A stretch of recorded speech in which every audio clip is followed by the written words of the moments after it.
నిన్న మనం మాట్లాడుకున్నాం కదా, ఇయాల్టి సంధి మాక్ డ్రిల్ షురూ చేసి పబ్లిక్కు జాగ్రత్తగా ఎట్లుండాలి, ఏం చేయాలి అనేది చూపించిరట. ఎట్లనో నేను కూడా ఈడ మీకు వార్తలు చెప్తున్నా. మీరు డ్యూటీలలో ఉన్నారు కాబట్టి చూసి మనం కూడా తెలుసుకుందాం పాండి. చలో చలో. ఆహా, చెప్పినట్టే మాక్ డ్రిల్ షురూ అయింది కదా. మన హైదరాబాద్ లో రద్దీ ఎక్కువ జాగాలో షురూ చేస్తామని చెప్పిరు కదా, అన్నట్టే షాల్ చేసిర్రు. హైదరాబాద్ లో కొన్ని జాగాలలో కుయ్యి అని సైరన్ మోగంగానే మాక్ డ్రిల్ షాల్ అయింది. You should use the blanket as an improvised stretcher. Hold the blanket as close to the body as possible. ఇగో ఇక్కడ చూడుండ్రి, ఇప్పుడు ఒకవేళ మనిషికి సడన్ గా ఏమన్నా అయితే ఆడ అందుబాటులో స్ట్రెచ్చర్ లేకుంటే మన తాన ఏది ఉంటుంది, షీరనో షాలువనో షెద్దరో పర్దనో ఇట్లా ఏది దొరుకుతుంది కింద వరిసి ఎట్లా ముడేయాలి, ఎట్లా పట్టుకోవాలని రైల్వే స్టేషన్ కాడ చూపించిర్రు. ఇగో ఈడ సైరన్ మోగంగానే వీళ్ళంతా కింది కొంగి నెత్తులకు చెయ్యి పెట్టుకుని ఉరుకుతురు కదా. ఎందుకు అట్లా పోతుర్రు, చక్కగా పోవచ్చు కదా అని మీరు అనుకోవచ్చు. ఎందుకు పోతురు అంటే, ఒకవేళ బాంబు పడితే మన పానాలను ఎట్లా కాపాడుకోవాలి, నిట్ట నిలబడి పోయే కంటే గిట్లా వంగి వంగి పోతే పానాలకు ఎక్కువ నష్టం కాకుంటుంటదని ట్రాఫిక్ ఆపి మరి చూపెట్టిర్రు.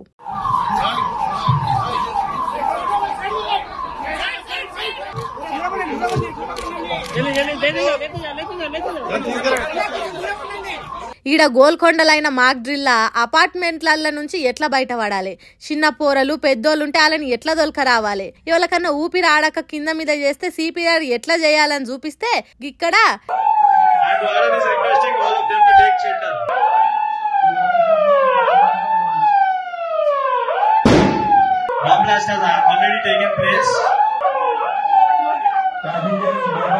రైల్వే స్టేషన్లోనే జనాలు జర ఎక్కువ ఉంటారు కాబట్టి సైరన్ మోగంగానే కింద పడుకొని చెవులు మూసుకుంటే కొంచెమైనా ఆపదల నుండి బయట పడతామని నేర్పించారు.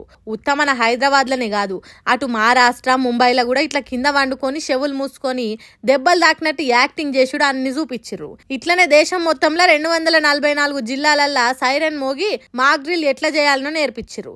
ఎప్పుడు యుద్ధం అవుతుందో, శత్రువులు ఎప్పుడు దాడి చేస్తారో తెలియదు కాబట్టి ఉన్నట్టుండి ఎమర్జెన్సీ టైంలో ఎట్లా జాగ్రత్తలు తీసుకోవాలనో చూపించారు. కాబట్టి తెలవనోళ్ళు ఎవరన్నా ఉంటే జర టైం తీసుకొని అయినా చూడుర్రి. భారతదేశం పండ్లు పటపట కొరికితే పాకిస్తాన్ పరిస్థితి ఎట్లుంటుందో ఇప్పుడు అర్థమవుతున్నది కావచ్చు అక్కడోళ్ళకు. వద్దురా వద్దురా ఉగ్రవాదులను చేరదీయకున్రా అని ప్రపంచ దేశాలన్నీ చిల్కకు చెప్పినట్టు చెప్పినాయి. అయినా ఇన్నదా పాకిస్తాన్? ఉగ్రవాదులకు పాలు పోసి పెంచినట్టు చేసిండ్రు. ఇప్పుడు అదే పాకిస్తాన్ కొంపలు ముంచుతున్నది. చూడుండ్రి పాకిస్తాన్ దేశ పబ్లిక్ ఎట్లున్నారో. यहाँ पे फुल सुबह 7 में आवाम जख्मी हुई है, ब्लास्ट हुआ है. अल्लाह अकबर. చూడుండ్రి ఎట్లున్నదో పాకిస్తాన్ దేశపోల పరిస్థితి. పానాలు అరచేట్ల పెట్టుకొని బిక్కు బిక్కుమని బతికేటట్టు అయింది. మధ్యరాత్రి మనోళ్ళు దాడి చేసిండ్రు కాబట్టి ఎప్పుడు ఏమైతుందో తెలియక భయంగా వణికే కథ అవుతున్నదట. వాళ్ళది ఇంత ఘోరమైన గతి వచ్చిన ఉగ్రవాదులను కాపాడటానికి తండ్లాడుతున్నారట. దావుఖాన్లకు వాళ్ళని తీసుకొచ్చి పానాలు పోకుండా చూస్తున్నారట. ఉగ్రవాదులతోనే వాళ్ళు బాగుపడ్డట్టు, వాళ్ళతోనే దేశానికి ఆదాయం వచ్చినట్టు, వాళ్ళు లేకుంటే పాకిస్తాన్ దేశం లేదు అన్నట్టు వాళ్ళకి ఏమైందని ఎదురు పోయి చూస్తున్నారట. ఆక్రమిత కాశ్మీర్లున్న బహవల్పూర్ అనే దావుఖానల జనాల ఉరుకులు పరుగులేనట.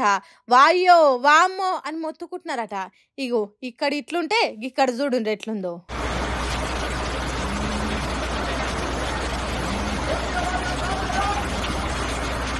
అన్ని ఎమర్జెన్సీ బండ్లే ఉన్నాయి.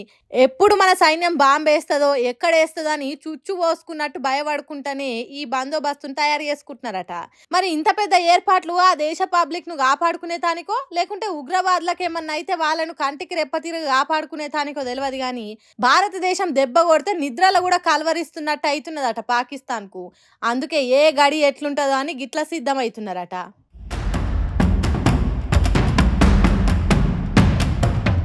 ఒకవేళ యుద్ధమే వచ్చేది ఉంటే ఎక్కడ బాంబు పడి వేలేది తెలియదు కాబట్టి పిల్లలకు సెలవులు ఇచ్చిండ్రట. బడులు బంద్ పెట్టాలని నోటిఫికేషన్ విడుదల చేసిండ్రట. ఇన్నిగానం బాధలెందుకు? ఆ అడ్డమైన ఉగ్రవాదులను దగ్గరికి రానియకుండా వాళ్ళను దేశంలో లేకుండా చేస్తే పరిస్థితి ఇంత దాకా రాకపోతుండే కదా.